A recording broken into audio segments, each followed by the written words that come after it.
वर्तमान बड़ खबर बरगढ़ जिला अंतर्गत विजयपुर अंचल आज एक मर्मन्तुत सड़क दुर्घटना घटी जड़े युवक दुखद मृत्यु घटी।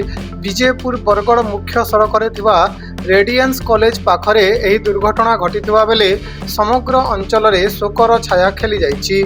मिलिथिबा सूचना मुताबक द्रुत गति रे आसुथिबा एक पिकअप सह एक बाइक रो सामना सामनी धक्का होइथिला।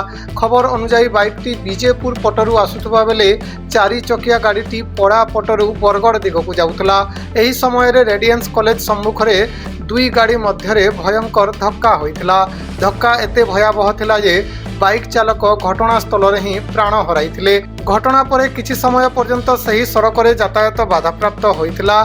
स्थानीय लोकंक कहिबा अनुसार मृत युवकंक नाम जीत बरुआ और से बलांगीर जिला उपरबाहाल ग्रामर बोली अनुमान करा जाउछि।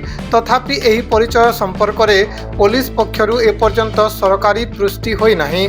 पुलिस मृत युवकंक सठिक परिचय और परिवार संपर्क में तथ्य संग्रह करुवा सूचना मिली। घटना संपर्क में खबर पाई विजयपुर थाना अधिकारी सुशांत मणि महांती और पुलिस टीम तुरंत घटनास्थल को पहुंची।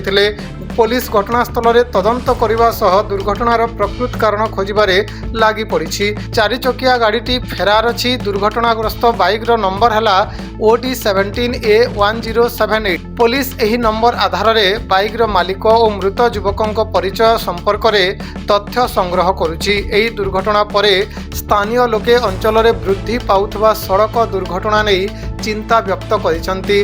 रेडियंस कॉलेज सम्मुख में गाड़ी चालक माने द्रुत गति रे गाड़ी चलाउथबारु पूर्वरु मध्य एहीपरि सड़क दुर्घटना घटिथिबा लोके जानिछंती। तेणु एठारे गति नियंत्रण व्यवस्था सचेतनता सूचना फलक और ट्रैफिक नियंत्रण कड़ा करने स्थानीय लोके दाबी करुछंती। पुलिस पक्षरु मृतदेह को जबत करी पोस्टमार्टम पई बरगढ़ पठा जाइथिबा बेले घटना संपर्क में आगामी तदंत जारी रहिछि।